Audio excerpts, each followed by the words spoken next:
dance, and glamour all into one. The thing I wanted to do business with was government because things just never got done.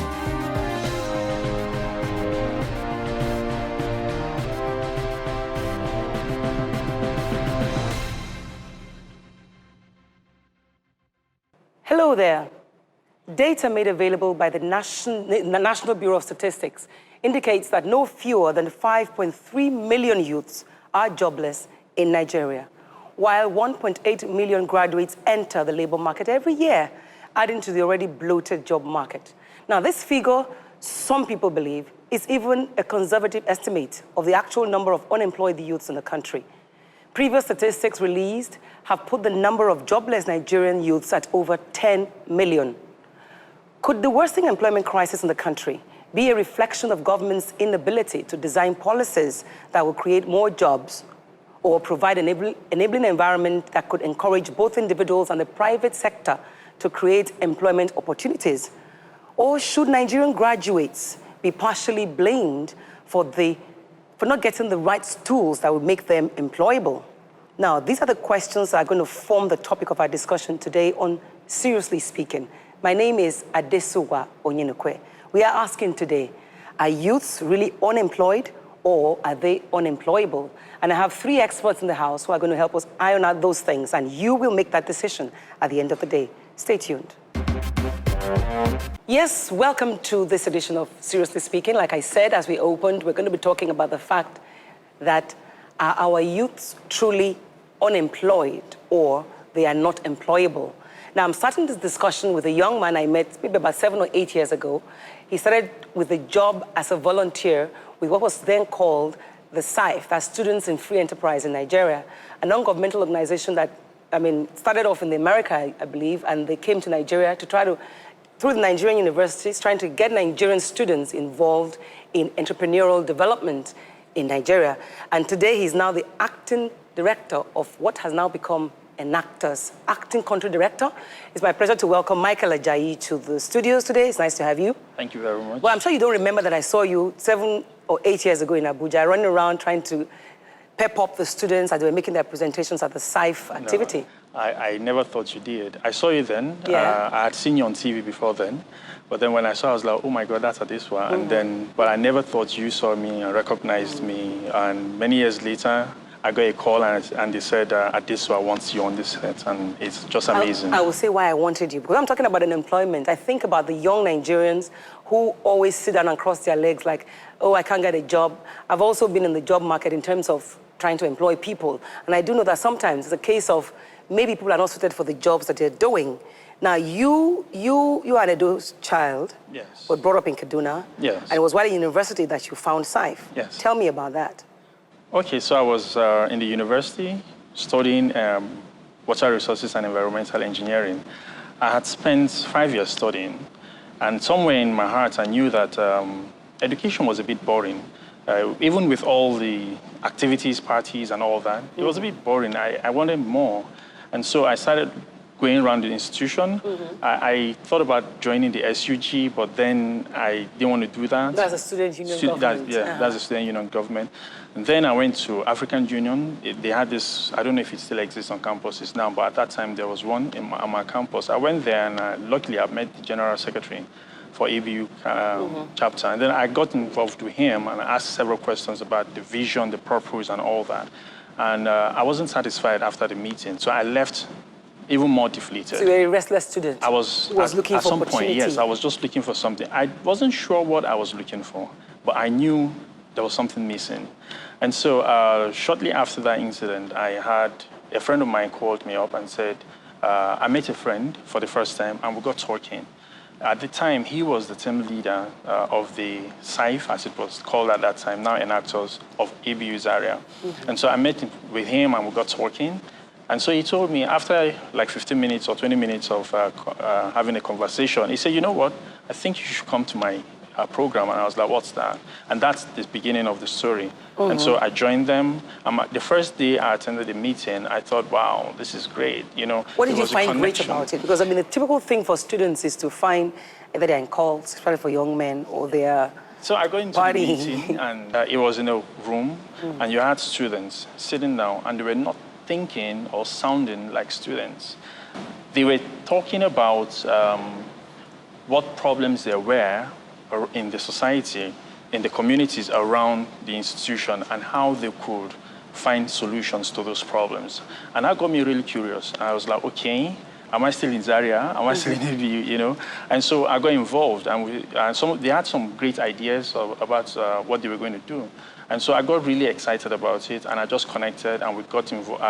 We began to build the ideas together, and that's it. That was the connection, and since then, there hasn't been any looking back for me. Now, up till date, now, Seif has been able to train a lot of students. The whole idea is making them entrepreneurial, finding solutions to their problems.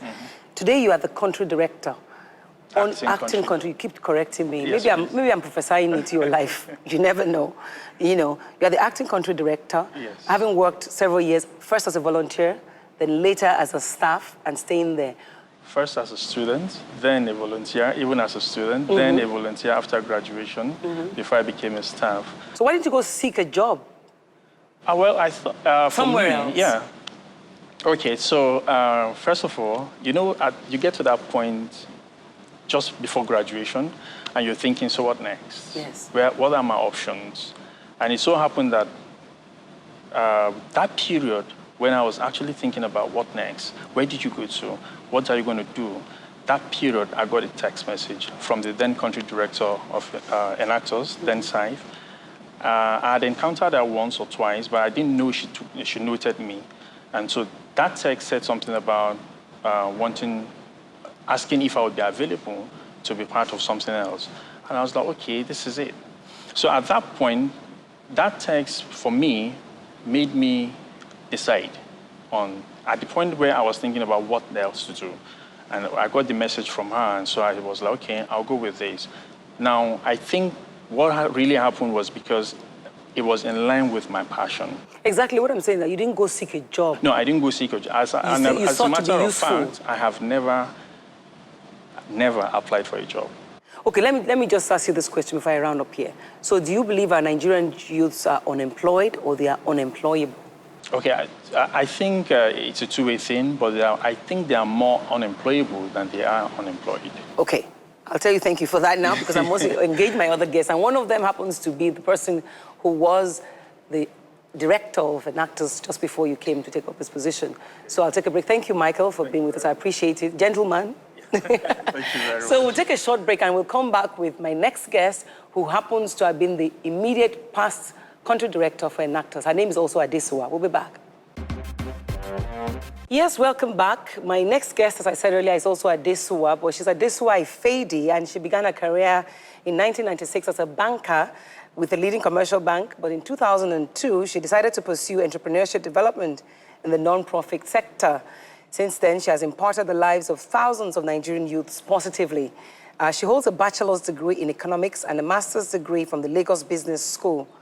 She was nominated the country director of Enactors Nigeria, and it was that organization that has supported no fewer than 3,500 students from 44 universities to raising young leaders with entrepreneurial spirit. Currently, she's the expansion director for Bridge International Academy, an NGO that provides building accommodation for students in rural areas. It's my pleasure to have on set with me. I will ask Adesuwa to join me. It's nice to be inviting another Adesuwa, on set. How are you, sweetheart? Welcome. It's nice to see you. I say you are a serial social entrepreneur. Serial social entrepreneur. When you were born, maybe your father said, this child, I give it to social service. It's interesting because, you never actually make these decisions. I think I started off my career in the bank, just like everybody else. I wanted good money, good pay. I wanted to earn good money, I wanted to earn good pay. Yeah. But I tell you, 3 years down the line, I knew that I would practically die if I stay in the bank. What, long hours or what? Because you work long hours on Enactors, for example. Well, I think that people are wired differently. I sort of felt that there was so much more that I could give as a person. And also, I'd always had a burning passion for entrepreneurship and employability. I mean, I walked around Marina, then when Marina was Marina, looking for a job with my CV. And I came out of school and I was like going from one place to the other and wondering, oh my God, can I ever get a job in any of these places? And I remember that I went for an interview once to one of the MDs of one of these big banks. And when he looked at my CV, he said, it's unfortunate that only in Nigeria, someone as talented as you will be looking for a job. And that point stuck with me.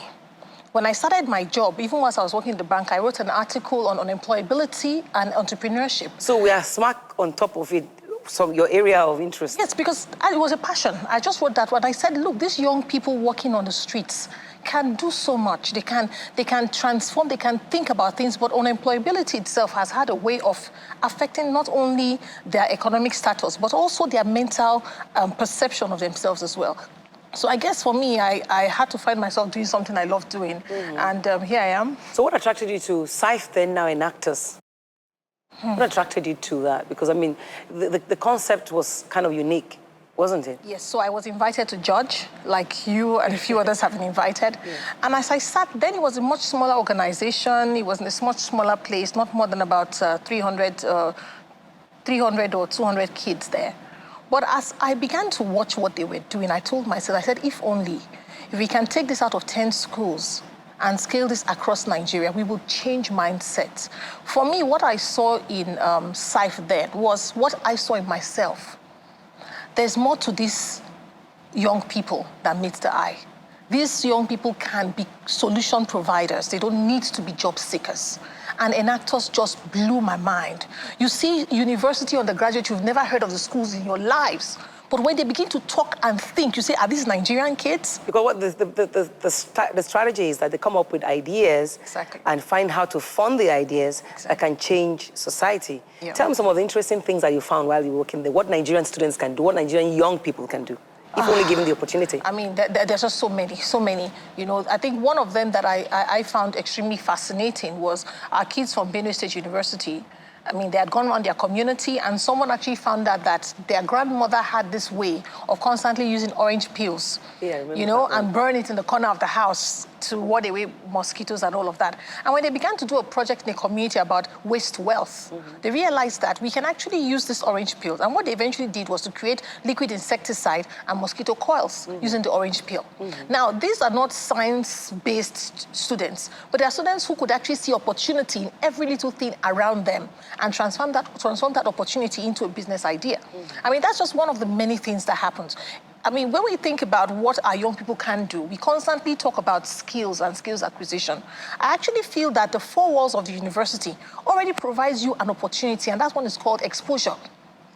Exposure and access to knowledge. And these kids, even just understanding that, wait a minute, we can do something with what we have. They didn't need additional technical skills for them to begin to create great ideas. What do you need to make people have that kind of mindset? So that's it. I think creating platforms like Seif has, creating opportunity where we can challenge them to become the solution, not the problem. I mean, I am fed up of a country where our young people are looking for someone to solve their problems. It's true that there's unemployment and all of that, but all of us were young sometime in our lives, and we didn't wait for someone to hand anything over to us. I believe that once we can help them see that they are the solution that Nigeria is waiting for, and that they are capable of coming up with ideas to create the employment they are seeking, I feel that that's the first step. You'll be amazed that you will spark up a light in them, and the way they see themselves and the way they see the world around them will change. I've heard young people say, I only always saw problems. But when I joined this program, I began to look around, and every time I think, I'm thinking about what I could do about the problem. It's just almost like turning on a switch in the person's mind, where the person no longer sees problems, but sees opportunities when they look around. So the opportunities that you are creating are a little kind of different. You're bridging the gap between the haves and the have-nots with the kind of schools that they get. Yes, because having been in Enactors for about 8 years, I began to realize that there's an extent to which you can help someone that education now begins to become extremely important. We cannot underscore the importance of education. You know, we've had so many great kids that have done wonderfully well, and then they go for the bank aptitude test and they can't pass the basic aptitude test.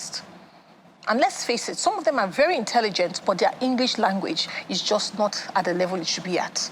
And when you look down, you find out that if we do not address basic education challenges, especially to those who cannot afford to send their kids to the best schools, if we can't address those basic education challenges, we'll always be behind the rest of the world.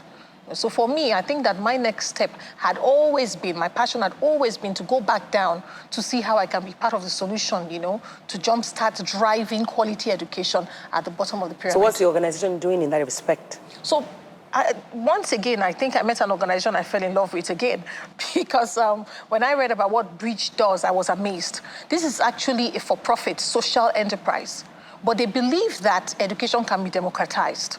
They believe that access to international quality education shouldn't be left for those who can afford to pay for it. So presently, Bridge has over 400 schools, which were built in the last 5 years. In Nigeria? No, not in Nigeria. We're just coming to Nigeria now, but just in Kenya alone, yes. Bridge has over 400 schools built in the last 4 years, where the curriculum were designed internationally, and local teachers were trained and used technology to help them deliver quality lessons every day in the classroom for between $5 and $10 a term. So I'm saying that kids are paying school fees that are something like 10,000 naira a term. In Nigeria? In Kenya right now to access that education. So what I am doing is I'm starting off the Bridge chain of low-fee private schools in Nigeria. So we are looking at the next 5 years that we would have our 400 to 500 and working towards 1,000 schools, where people from low-income families can actually send their kids to real international schools and not have to pay more than 10,000 naira a term to access that quality education. Are you saying government is not providing that? I mean, to fill the gap that government, Certainly, because the government is providing education, but many of us don't know that 70% of school-age kids in Lagos go to private schools. The public and not schools the big are private just, not the big private schools. The public schools are just not enough. Less than 30% of kids in Lagos State go to public schools. The public schools are just not enough to address the amount of kids that are of school age that should be in schools. So at the end of the day, it's about the kind of education that you get, because no matter how great an idea a young man has or dream, if he hasn't had a good education, he remains unemployable. That's what you're saying. Well, what I would say is that it's the icing on the cake. There are always those that are able to rise above their education level. But honestly, I mean, to get right out of the door in the first place, to even get a handshake in the first place, you really have to have the basic quality education. I mean, look at a country like Ghana, right? In Ghana, technical skills, all kinds of skilled workers are high professionals that if we could find them in Nigeria, we'll pay them 2 or 3 times as much as we're paying our Nigerians, because they have basic education. And basic education is a right for every child in Nigeria. Well, I think it's a good time to bring Nika on the set. Nika is somebody who's spent most of her career life trying to train people or hire people for others. And she's also interested in education right now. So I will take a break from speaking with Adesuwa. Thank you for being with me. But we'll stay back so that we can at least thrash out this issue on the panel. And I will introduce in a short while, if we take a break, Nika De Souza of People Temp, Nigeria. Yes, my next guest is Nika De Souza. She currently is the Chief Executive Officer of a non-governmental organization which she calls the Stephen Adams Social Reformation Foundation. But I've known Nika for a long time, from her days at Accenture, Anderson, now KPMG.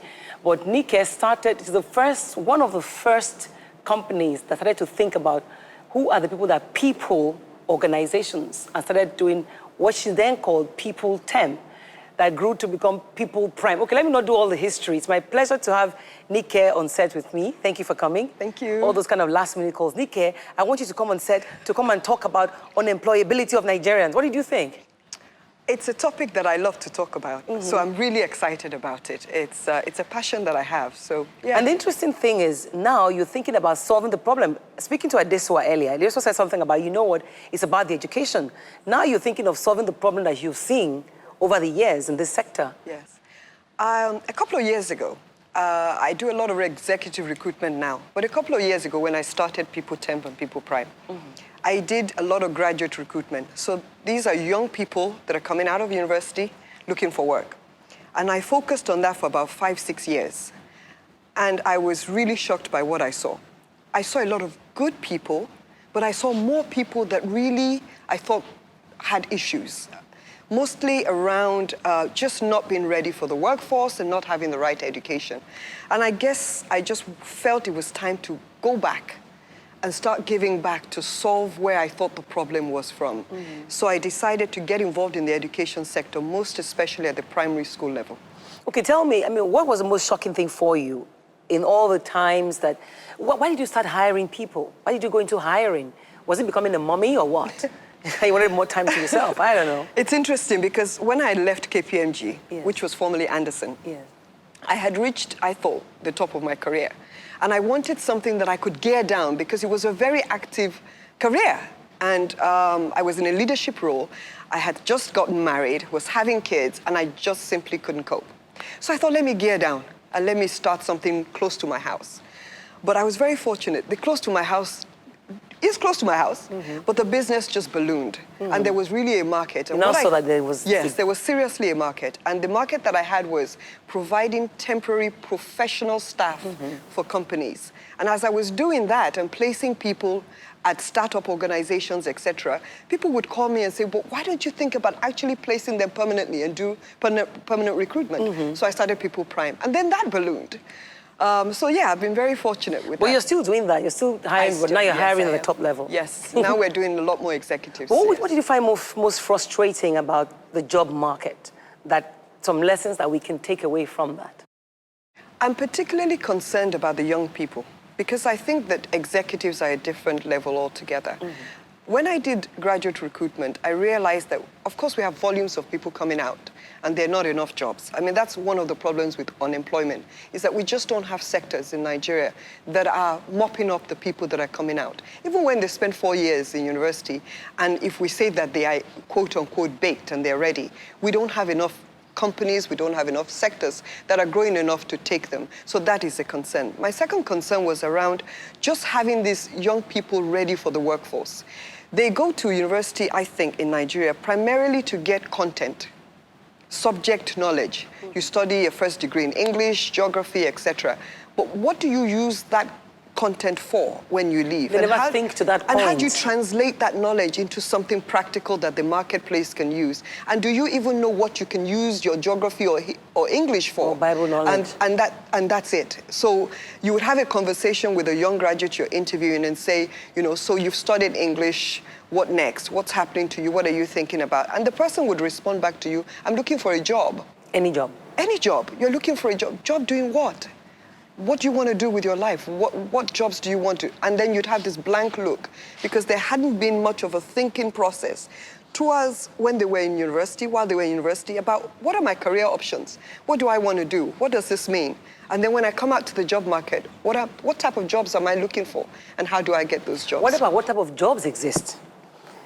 I'm wondering, we're producing graduates that are more, 1.8 million graduates every year, and that's a huge number, adding to the already 10 million that we have. For example, when you finish SS3, I understand there's about 1.5 to 1.8 million young children coming out of that. Our universities only have capacity, for example, for about 500,000 annually, both private and public universities. So what do you do with the over 1 million that are coming out at that age that should go into employment doing something? What are we doing about that huge gap that's mounting up every single year of between 1 to 1.5 million children between the age of 16 and maybe 18, 20, who aren't going to university because you're not supposed to be running an economy where everybody automatically goes to university? Could that be one of the mistakes that we've made in the country? I think so. I don't think that we're catering for the masses that are coming out of that pool. We're not channeling those individuals into employable avenues. For example, where are the technical colleges that would take in the 1 point something a year? Where are the vocational centers that we can retool these individuals, get them into specific sectors like plumbing, electrical work, sewing, gardeners, etc., so that people get work? That's where the major problem is. And what are we doing specifically to get those people out there to be employed and getting the skills? So, Stephen, the foundation that you're working on now, what's the strategy you're taking to try to solve this problem? The foundation actually focuses on teacher training. We're in the education sector. And what we do is we retool teachers, because one of the things we found out is that the reason why the student outcomes are so poor, that we have 71% of the students failing WAEC, for example, is because it's not solely because the classroom blocks don't exist. We know we have issues with that. We don't have the infrastructure for the children. But even when you have the infrastructure, the teachers are the people that get the right outcomes out of children. As a result of that, if our teachers are not the right teachers, they haven't been adequately trained in the colleges of education, they come out, they're not being trained while they are teachers. The same way the private sector trains their staff on a continuous basis, we should be training our teachers on a continuous basis. You probably can't afford to. But we have to afford. We have to be able to afford. It's a critical component of education. You cannot impart knowledge to children when you don't have the knowledge. So when we talk about 21st century skills, the teachers have to have 21st century skills. So the foundation is focusing on retooling teachers. So we go into public schools and we intervene with a one-year program, retooling teachers again. Okay, we probably will take another opportunity to discuss that on the show at some other point in time.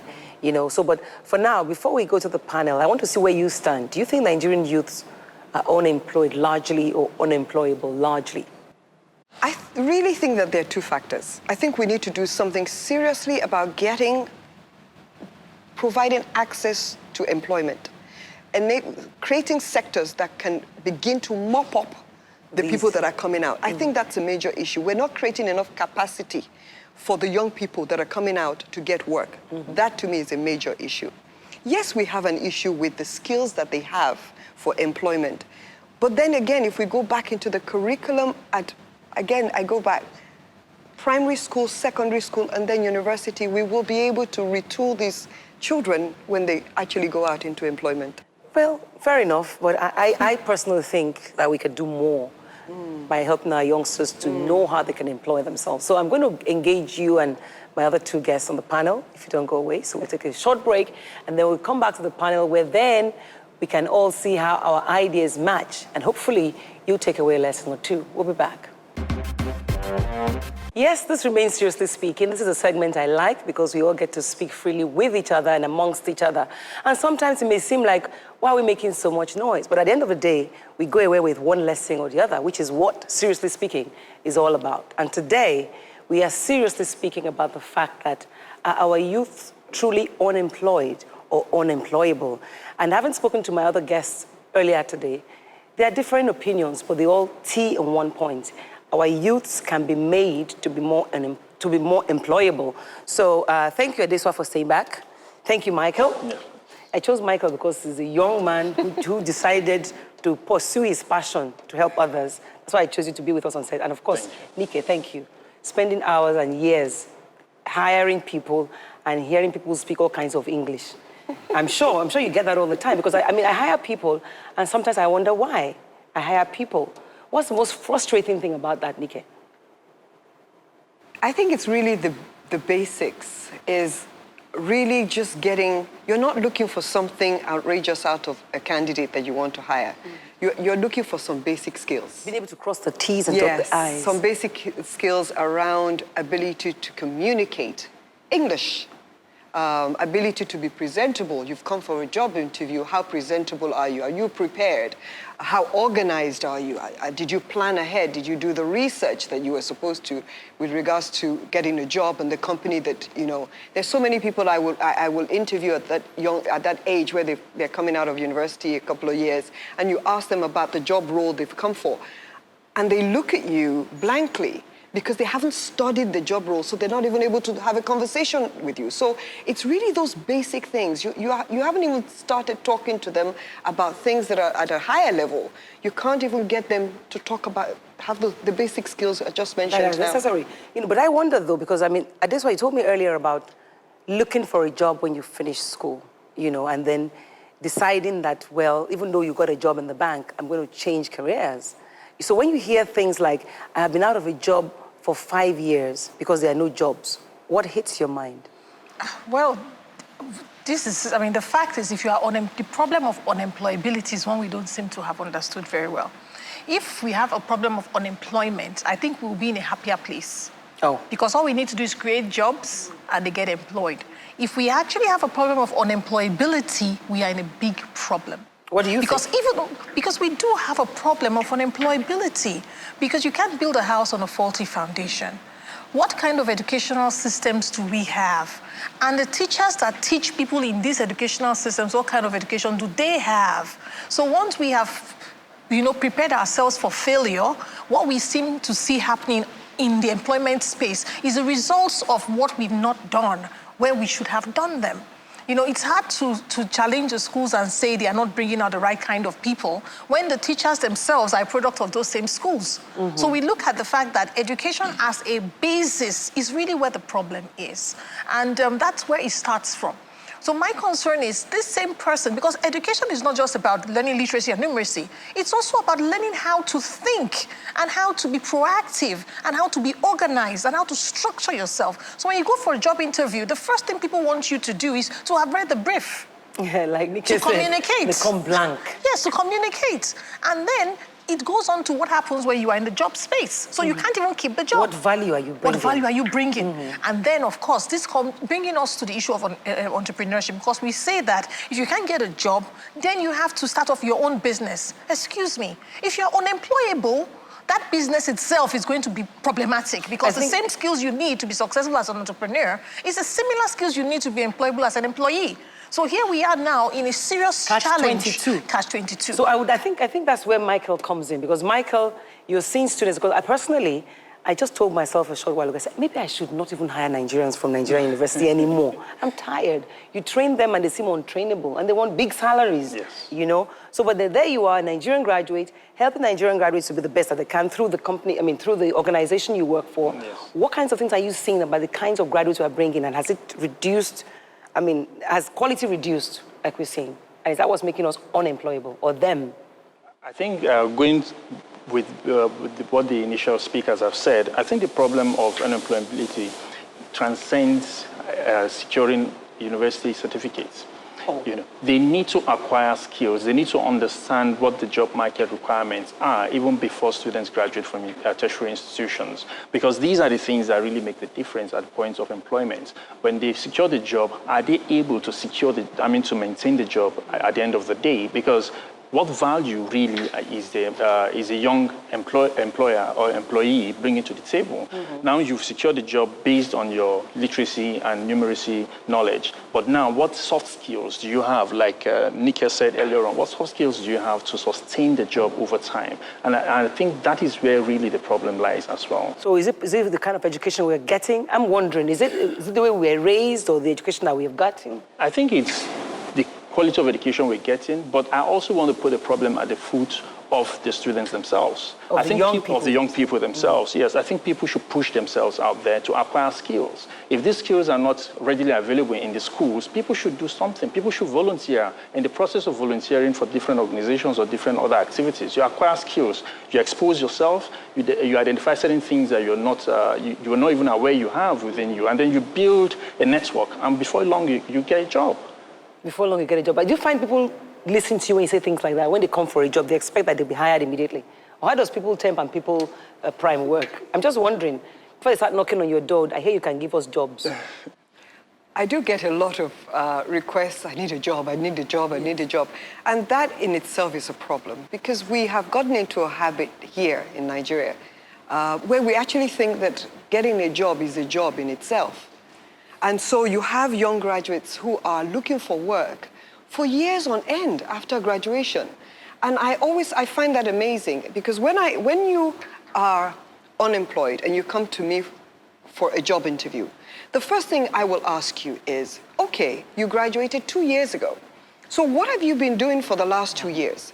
There's a habit in Nigeria that we've started acquiring certificates. So when the person doesn't find a job, the parent or someone tells them, or their mentor tells them, go and get a master's degree, go and get a PGD, go and do something else. So we have a generation of children that are constantly studying and have very little practical skills. Now, instead of doing all that studying, why don't you spend time in the 2 years or 3 years you're looking for work, volunteering in a company, where you can get the skills that you need, but you may not be paid, or you may just be paid a stipend. But you are acquiring relevant practical skills outside of the classroom. So volunteering, I'm a great advocate of that. You've got to get out and get the skills. Now, when you tell me you're looking for work for 2 to 3 years, I then say, okay, you didn't volunteer for any social cause. You are not volunteering anywhere else. So what exactly have you been doing? Oh, I'm getting a certificate here and there. We need to stop that culture. We need to get people doing internships, volunteering, getting practical skills, helping their parents. If you can't find somewhere else to volunteer, get up in the morning. Parents, please get your kids to come and work for you.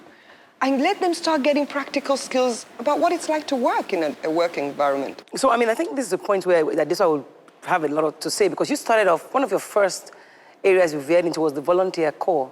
you know, I mean, trying to get people to volunteer time, you know, and I wonder, though, you said people are looking for a job. Do we blame people for looking for a job? I mean, well, Maslow's hierarchy of needs, you know, so you have to deal with your basic needs. But like we were saying in between the show, that's a trap that people find themselves in. You know, so today I come out of school. I'm not married, I don't have a family. Then I make myself a professional job seeker. This is when I can actually afford to gain the experience that I am losing by not having a job. Because whilst you're out of a job, if you can work for someone for free, like I say, nobody cares how much you were paid. They want to know what you knew, where you were before, what you did, and the skills you've acquired. So unfortunately, that whole concept of volunteering, I don't want, people always think it's about giving something to someone, and they ask you, what have they given to me? Or why should I do that? Is that not the government's role? What we are talking about when we talk about volunteering in this manner is developing yourself whilst you wait to get a job. And there are so many people that can't afford to pay the right salaries, but can give you quality experience that can help you get that job you're looking for. Hello, here I am. That's the vicious cycle. Entrepreneurs can't grow because they can't afford to pay for the kind of skills they need.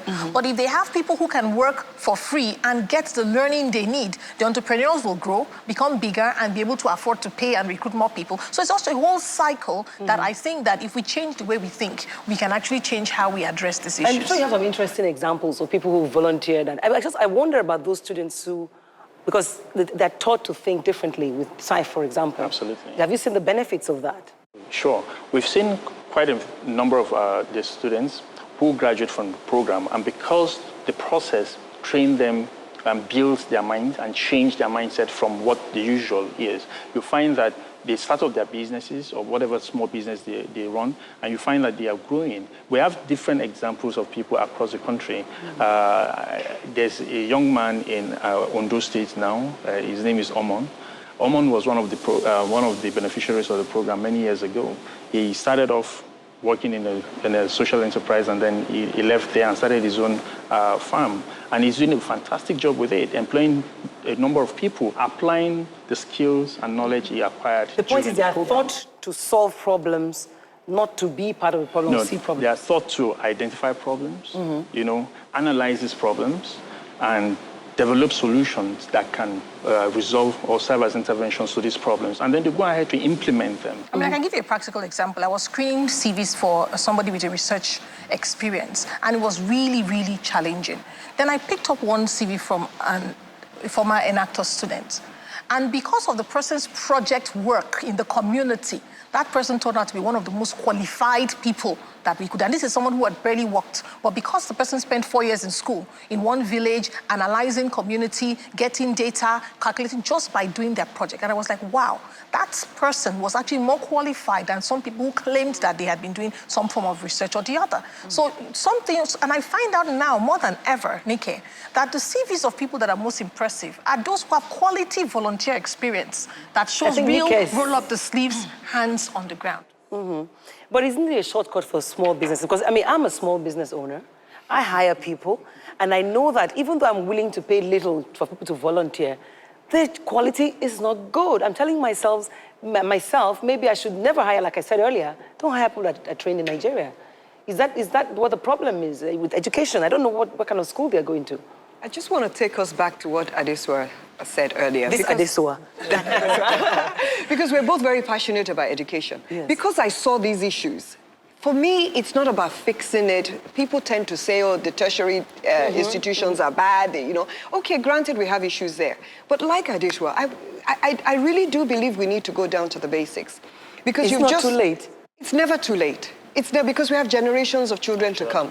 So the issue here is that we talked about certain skills that you have to have in life skills, and then skills that you need for work. Things around problem solving, creativity, innovation, ability to plan and to take charge of things. Now, you don't get those things when you get to university. You have to teach in the curriculum, in the educational curriculum, back to the primary school, where you don't teach the child 1 + 1 = 2. But it's that basic. We are too focused in Nigeria, around regurgitating data and forcing children in our classrooms to cram. So we have an educational system that's focused on passing WAEC and all sorts of exams, but we're not learning in the process of that. We're educating, but we're not learning. So what do I mean by we're not learning? So that child is in a classroom, has never done a project. From when they were beginning their primary school to secondary school, they haven't done a project. So they've never had to go out and build anything. They've never had to organize a team, so they don't have leadership skills. They don't have team spirit because they've never worked in a team. They've not gone out so we talk about creativity, because when you're looking for someone for a position, you're thinking innovation, creativity. But how does a child develop creativity when they're in their late 18, 21, when they've never had it before?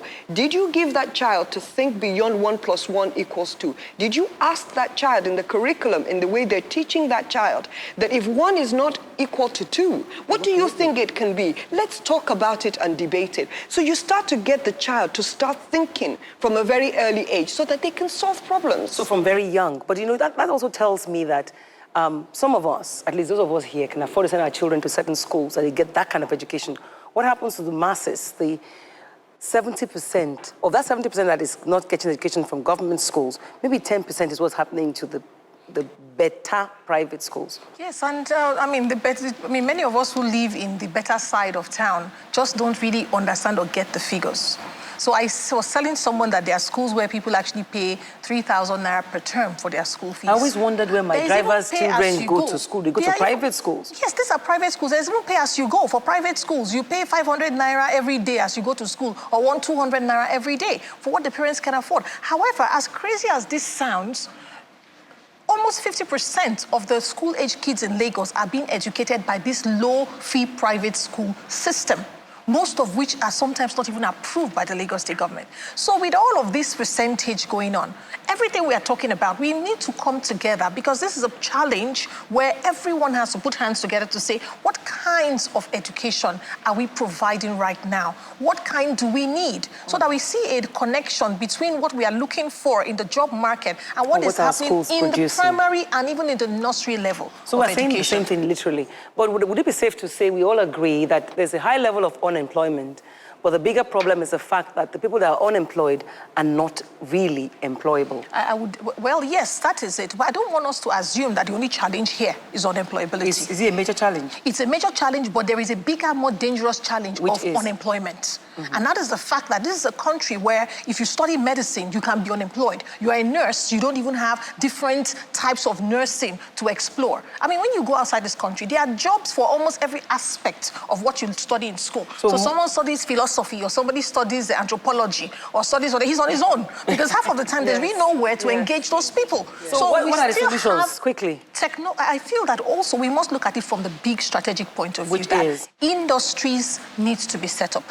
The country still needs to go back to the infrastructure that is required for us to develop industries, because these are the industries that will create employment. That is the big funnel and hire people. And of course, there is also the foundational education aspect that I talked about, which is the foundation for the children themselves to get the right education that they need as they come into the pipeline. What are your final words? I think there's also need to improve on the vocational schools and the technical schools. To mop up all those ones, you know, and give people the practical experiences they require to secure jobs after school. And Nika?